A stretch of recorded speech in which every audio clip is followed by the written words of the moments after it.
Welcome to The Explainer.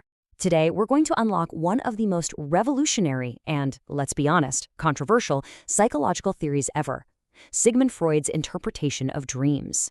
And we're going to do it through a really unique lens, that of his contemporary, C.G. Jung, which gives us a fascinating perspective on how these world-changing ideas first landed.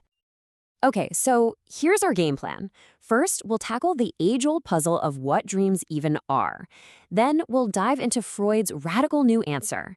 We're going to break down the mechanics of how it all works, figure out the dream's real purpose, and then see how this theory completely took off and changed everything. You know, for most of human history, dreams were just a total mystery. This bizarre nightly theater that plays out in our heads. It led to all sorts of wild and conflicting ideas. People were fundamentally asking, what on earth is our mind doing when we're asleep? So before Freud stepped onto the scene with his psychoanalytic toolkit, what were the big ideas? How did people, both scientists and regular folks, try to make sense of these visions we have every night? Well, according to Jung's survey of the situation, you basically had four camps.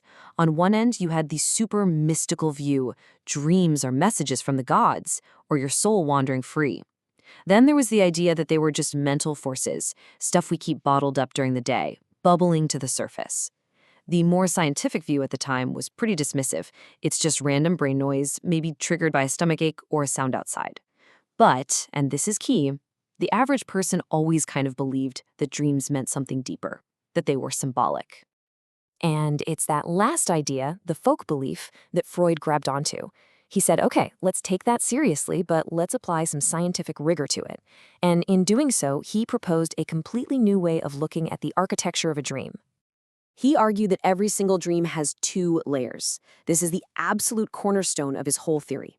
First, there's the manifest content. That's the weird movie you remember when you wake up. You're flying, your teeth are falling out, whatever. But underneath that, that's where the good stuff is, the latent content. These are the hidden, real, and powerful thoughts that the dream is actually about.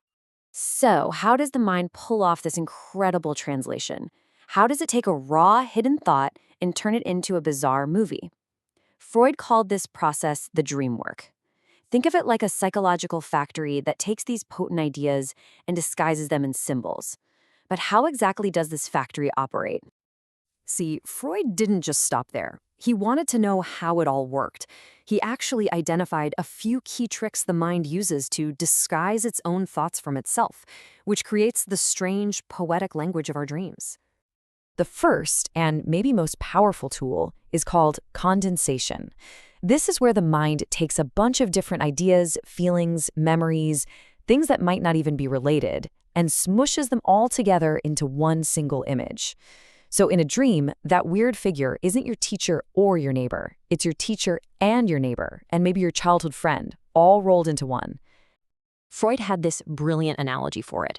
He compared it to those old composite photographs by Francis Galton, where you'd layer pictures of a whole family on top of each other to create one single blended face that kind of looks like everyone and no one. That's exactly what your mind is doing with ideas when you dream. Okay, the second big trick is displacement, and this is a really clever bit of psychological misdirection. Your mind takes the intense emotion, the anger, the love, the fear that's attached to a really important thought, and it just moves it. It sticks that big feeling onto some totally random, unimportant detail in the dream. It's a way of throwing you off the scent of what's really bothering you. And finally, after all this condensing and displacing, the mind basically becomes a movie director. It takes all these jumbled up symbolic pieces and arranges them into a story with a beginning, a middle, and an end. This is called dream composition, and it creates this plausible-looking narrative that's really just a clever disguise for the true meaning underneath.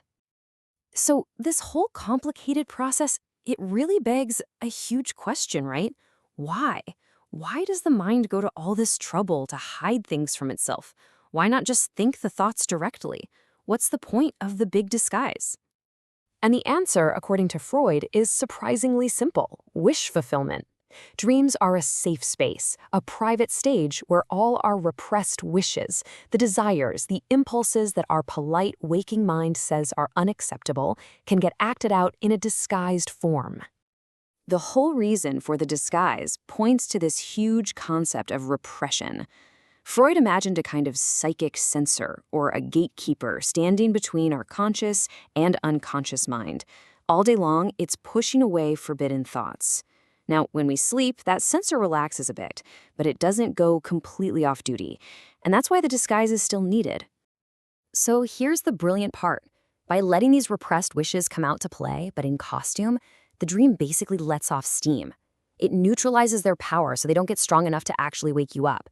In this sense, the dream is, as Freud called it, the guardian of sleep. Its job is to protect your rest. Now, this whole theory wasn't just some abstract idea for academics to debate. It almost immediately became a powerful, practical tool for understanding all sorts of psychological problems that had completely stumped doctors for years. As Jung himself pointed out, Freudian analysis, for the very first time, gave therapists a way to find the psychological root of every bizarre symptom of things like hysteria or obsessional neurosis. It even started to shed some light on what he called the totally dark world of dementia praecox, which we now know as schizophrenia. But in the end, interpreting dreams turned out to be something much, much bigger than just a theory or a tool for therapy. It became the key that unlocked a vast, unexplored continent of the human mind. Dream analysis became what Freud famously called the royal road to the unconscious. It was the first real, systematic method for exploring this hidden part of ourselves, for showing how all our forgotten memories and suppressed desires are secretly pulling the strings in our everyday lives. And even Jung, who would later become a major critic of Freud, saw the incredible power of this discovery.